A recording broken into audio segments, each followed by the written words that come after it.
Hello, I'm Sandra McFadden, the host of Who's Right, and tonight we have a very special program for you. It's designed to give you the answers to retort and talk back to any liberal spin that might come your way. When Scott Walker eliminated some of the collective bargaining rights, the liberals succeeded in getting a recall election. Tonight, we have two people that will be here to help you fight back and know what to say. They're going to give you the tools you need to answer any and all questions that the liberals might put to you. They are Senator Glenn Grothman and Catherine Gerard, a Wisconsinite. So sit back, enjoy the show, and I'll see you at the end of the program. Senator Grothman, thank you for joining us again. This is your third visit to Who's Right, and we really appreciate it. Oh, I'm always glad to be on the show, Kathy. Thank you. Let's talk about education. My friends in Dane County, most of them are not going to be voting for Scott Walker this time around. They think that Scott Walker's Act 10 is destroying education here in Wisconsin. Oh, my goodness. That's so wrong, Kathy. You know, Governor Walker, of course, balanced the budget. But I think the long-term impact of Scott Walker's first year in office is going to be the long-term improvement in Wisconsin government and especially Wisconsin schools. And that particularly revolves around Act 10, the changes to Wisconsin's collective bargaining. Well, collective bargaining has been the biggest issue since this started. Oh, absolutely, Kathy. And let's take a look and see what impact the changes in collective bargaining law are going to have on Wisconsin schools. Now, everybody knows that in Act 10, Wisconsin school teachers, as well as other government employees, including myself, are going to have to pay half of our pension and 12.5% of our health insurance. And for people like me, it resulted in a cut of about 10% of our take-home pay. And that saves us the money that was necessary to balance this budget without a tax increase and to have so many of your listeners out there have no property tax increase, or some of your listeners even a property tax cut. But I think much more importantly than that is the other changes in the way our schools are going to operate. First of all, no longer will a teachers union be able to dictate who the health insurance company is.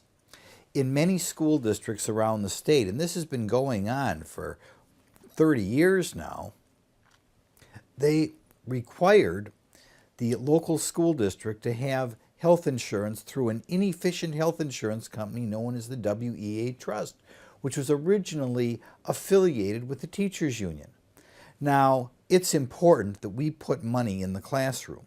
We cannot afford to have a school district spending $2,000 or $3,000 more per teacher for health insurance just to prop up an inefficient health insurance company and provide good salaries for their executives.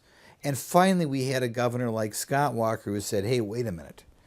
You know, putting money in the classroom, having a gifted and talented program, maybe having a shop class is more important than propping up the WEA Trust Health Insurance Company. Tom Barrett, what do you think is going to happen if they are elected? Well, it's a good question, Kathy. On this issue, as with so many others, do they want to go back to the old law? If you were a school district who used to have WEA Trust, is Tom Barrett going to get in there and say, hey, wait a minute, you have to pay way more for health insurance than you did in the past? What is going to happen to those school districts if they get in there? And I think it's something that it's about time the mainstream media ask them. Say, hey, Tom Barrett, if you win this election, are you going to force a school district that is now maybe saving $2,000 or $3,000 a year per teacher on a different health insurance company? Are you going to force them to go back and prop up this inefficient health insurance company? But I'll tell you something, Kathy, that's not the major benefit. The major benefit, talking to our superintendents, is in the past, they had to deal with some bad teachers. Now, I went to public school. I had mostly good teachers, but I had some pretty good lemons in there too, Kathy. And those lemons can be damaging. Let me give you an anecdote. I had a constituent or a friend of mine who had two kids. They were about 7 years apart in age. The first one went to second grade, and there was one teacher that all the parents knew was the bad teacher.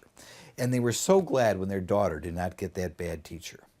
7 years later, their son went to the same school, and believe it or not, they had to worry that their son was going to get that bad teacher. Can you imagine any other operation? Can you imagine a law firm hanging on to a bad lawyer for that long? Can you imagine a car wash hanging on to a bad employee for 7 years? But under the old law, again and again, you saw school districts hanging on to bad teachers that were damaging to the children. I think of all the improvements in education Act 10 will have is you're finally going to be able to remove some of these bad teachers. Now, I'll tell you something, Kathy. Some of these teachers have already been removed, and some, we are told, didn't even come back. They knew their time was up, which is a good thing. But one of the things I wonder about is if Governor Walker goes down, that old system means one more time putting a bad teacher ahead of the interest of the children. And I'll tell you, I've been in Madison for a long time. And there are a lot of Democrats and some Republicans who didn't want to change that old system because the teachers union is so powerful. So it was so refreshing to have a governor in Madison who put the interest of the children ahead of the interest of some bad teacher and the teachers union extremists, which had far too much influence in our schools. That's true. Talk to me about tenure and Well, the teachers and bad teachers again. Well, it's another area where it comes into play.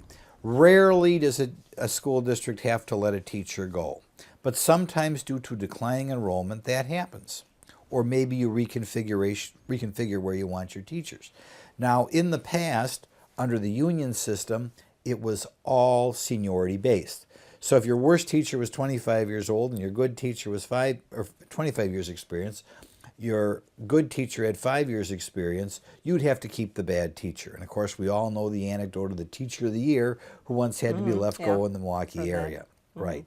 So one more time, by removing this collective bargaining, we're going to be able to put the kids first. I know the superintendents are thrilled about this. It's no longer seniority keeps the worst person there. You have the flexibility to put the children first. What are the other effects of Act 10? Well, there are other things that is going to be an improvement as well. For example, one of the frustrating things under these old teacher contracts is there may have been contracts saying a teacher only had to be in school for maybe 6 hours and 45 minutes a day. Now, we all know that there were good teachers who hung around after that. And there were teachers who did a lot of correcting papers at night. But there were also marginal teachers who'd say, look, it's 2:30, I'm out the door. And if a parent wanted to meet with a teacher after that, or maybe a teacher or a student needed some extra help, they couldn't get that help. Now what some of the school districts are saying is they're changing that contract. Maybe saying a teacher has to hang around for 7 hours and 15 minutes or 7.5 hours or 8 hours a day. And the reason some of the superintendents or school boards wanted that is they realize there might be times you want to talk to the teachers after the school day is over. Or maybe some of the parents want to come in and talk to the teachers. Or maybe a child wants to have some extra tutoring. In the past, a child could come in and say, gee, you know, Mrs. Jones, I don't understand this math problem. Mrs. Jones could say, look, it's the union contract, it's 2:15, I'm out the door. Now we can put the kids first, and we can have a contract in which the teachers have to stay around a little bit longer. Now, some of those teachers in those districts in which they have to hang around another 15 minutes, half hour, they're mad. And they're going to want to try to recall Governor Walker. But I'm glad Governor Walker stuck to his guns on collective bargaining and said, hey, if you've got a school district who feels the teachers have to hang around until 2:30, 3 o'clock, go for it. It's time we put the kids first. And, you know, to be honest, Kathy, it would be a shame if we got a Tom Barrett in there and you go back to the days in which a teacher can dart out of school the minute the final bell rings. That's right. That's right. Governor Walker and school choice. And I'm really particularly thinking about Milwaukee.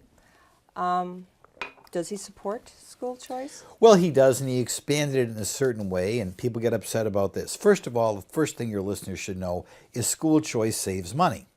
And one way you can tell that is the school choice schools spend less money than the public schools. So anybody who thinks you expand school choice are costing the taxpayer money, they're wrong. That's saving the taxpayer money.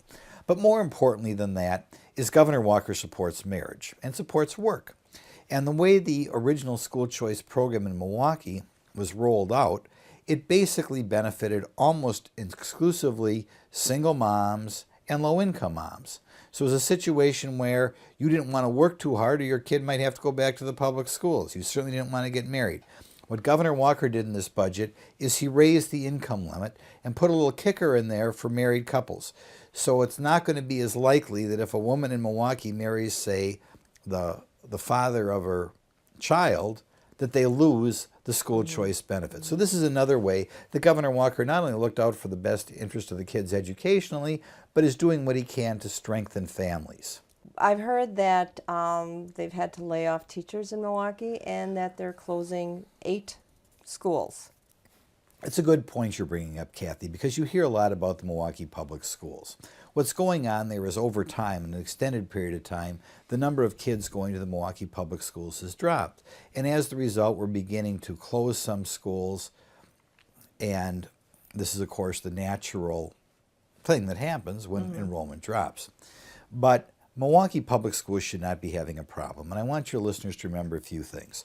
First of all, the Milwaukee Public Schools spend a lot more per child than the average school around the state.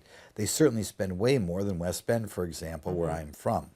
The second thing people have to remember is in the short term, the Milwaukee Public Schools signed a union contract with their teachers intentionally ahead of the time in which we passed Act 10.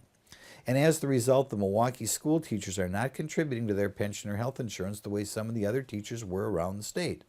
That's a big problem. Another problem, though, that we had in Milwaukee that Governor Walker is addressing is the Milwaukee School Board is so union-dominated that they are maintaining empty schools out of a fear that someday a choice school may buy them. So as the result, if you look at the maintenance costs of a Milwaukee public school compared to the public schools in West Bend, where I'm from, or almost any other district around the state, it's much higher. And Governor Walker seeing this, saying, hey, there's no benefit for the students having an empty school, paying to heat it, paying the electrician or the plumber to maintain it, Scott Walker said, I'm going to sign a bill allowing the city of Milwaukee to sell that school and force that school board to put the kids first. Now, that's not something that's going to happen tomorrow, but the law is in effect, and we believe over the next couple years that Governor Walker, by signing this bill, is going to shut down some of these empty school buildings. We're going to sell them off, which is good for Milwaukee because a boarded-up building is always an eyesore anywhere. Right. But secondly, Governor Walker will be forcing the school district to put that money in the classroom. And I will point out one more time over the objections of the teachers' union types. Is that the only reason that the unions are angry with Walker? Well, the union bosses also have a personal grudge here. Until this point in Wisconsin, if you were a public school teacher, you had to pay union dues. And of course, I'm sure that was so frustrating for the many conservative teachers out there because they disagreed with the teachers' union on so many areas. So what Governor Walker said is with regard to the teachers' union employees, as well as other union employees around the state, you only have to pay those dues if you agree with the union. Now, one thing you have to remember is some of these union bosses around the state are making over $200,000 a year. And perks. Right.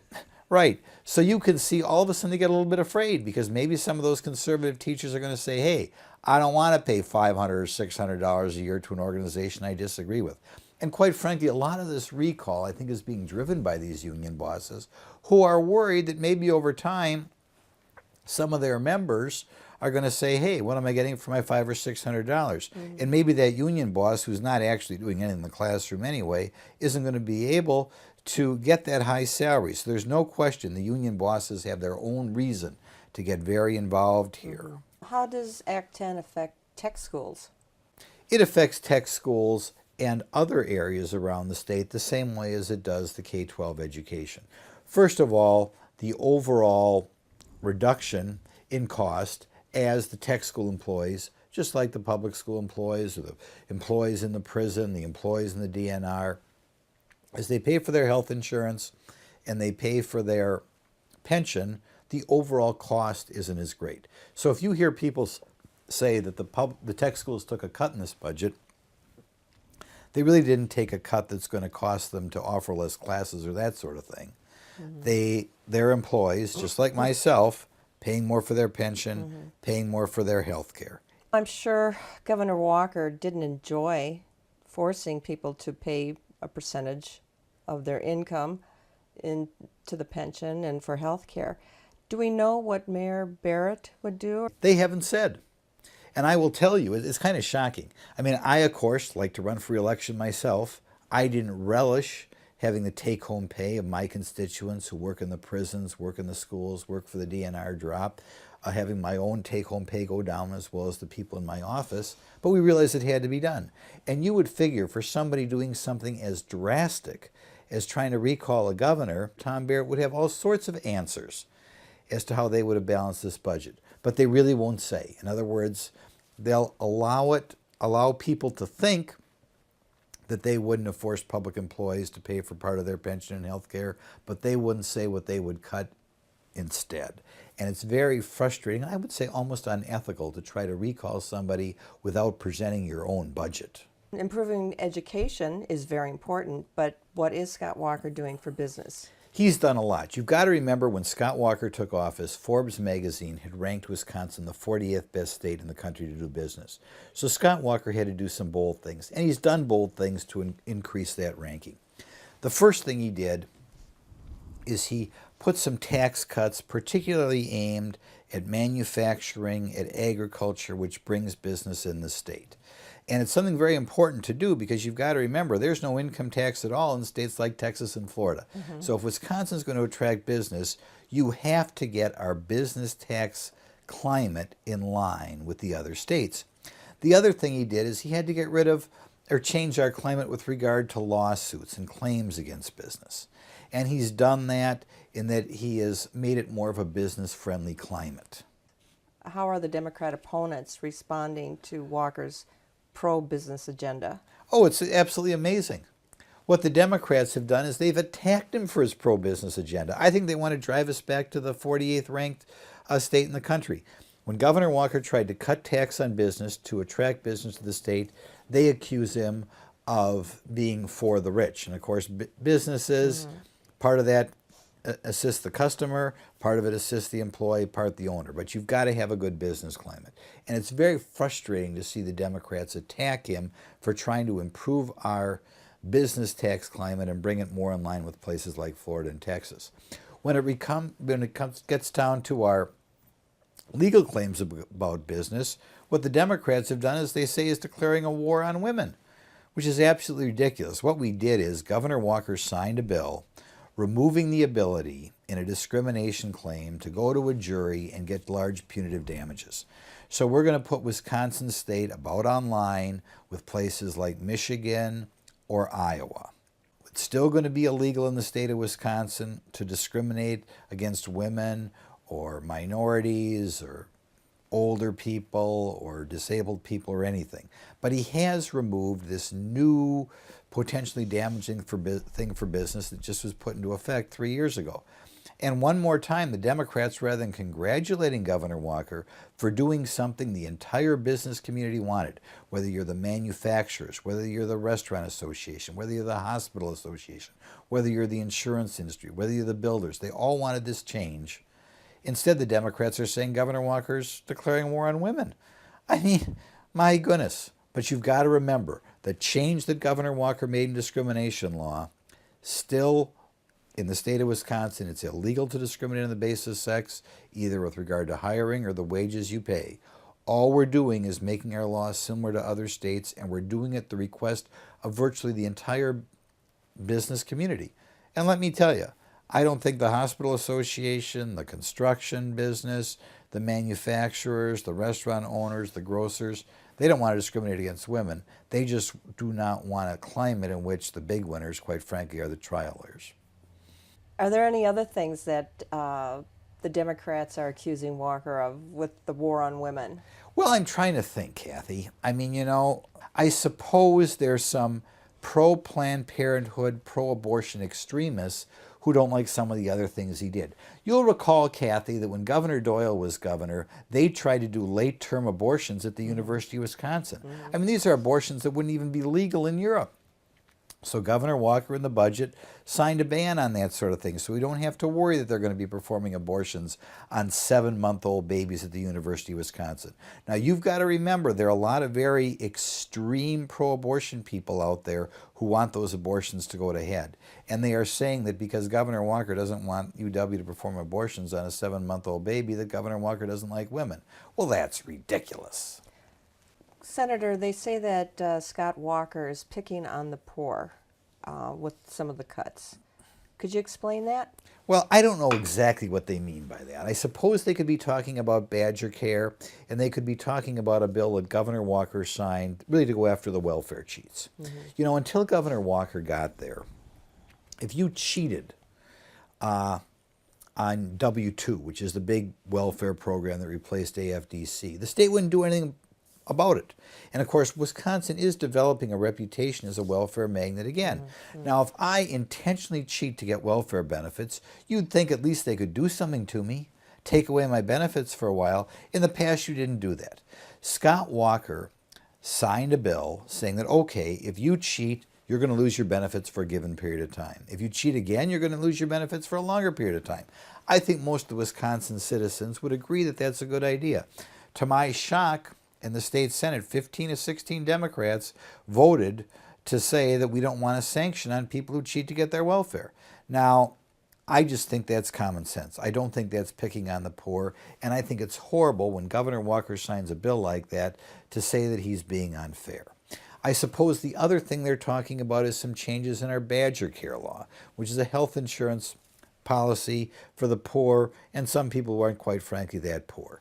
What Governor Walker did is he said, you have to pay a little bit of larger premium for your policy. The premium for most people is not even as great as government employees pay for their health insurance. But even a small increase in the premium for somebody who might be making $30,000 or $40,000 is not out of line. And particularly when so many people in the private sector are paying larger premiums for insurance that isn't comprehensive, it's not out of line at all. So again, Governor Walker is balancing that budget. He's not doing it harshly. The other thing he's doing on Badger Care is he's saying we're going to make extra sure that nobody from Illinois is getting the coverage, because we found out in the past some people from Illinois were getting the coverage. Well, wait a minute. If Scott Walker is kicking somebody off of Badger Care because they live in Illinois, that's a good thing. And I think it's horrible when he's attacked for taking health insurance away from people just because they don't live in the state. Well, Senator, thank you again. It was great to have you back, and we look forward to your next visit. Well, I hope to be coming back, and I was really glad I had a chance to be on Who's Right to correct some of these misconceptions. Great, thank you. Like I said, Governor Walker is going to be remembered as the guy who balanced the budget and a pro-business governor. But I personally believe that when you look back on Governor Walker's first term 20 years from now, he will be remembered as the education governor, the guy who finally stood up to the teachers union and said, we're going to put the kids first. Great, thank you. Thank you, Kathy. So, are you ready to get going with the Scott Walker Re-elect campaign? I hope so. If you want to help, go down to a victory office and grab a phone and sit and make some phone calls, because that's what we need, is to get out to the people. Then you can take signs and go put the signs on lawns and take literature and drop the literature door by door all over the city. And then get out your checkbook and write a generous check, because this is how we are going to save our campaign and our governor. And I know that Scott Walker really cares about all of you, and he really thanks you for your prayers. So I want to pass that along from him to you, because I know it really means a lot to him. So thank you for watching. I hope you have all the answers now.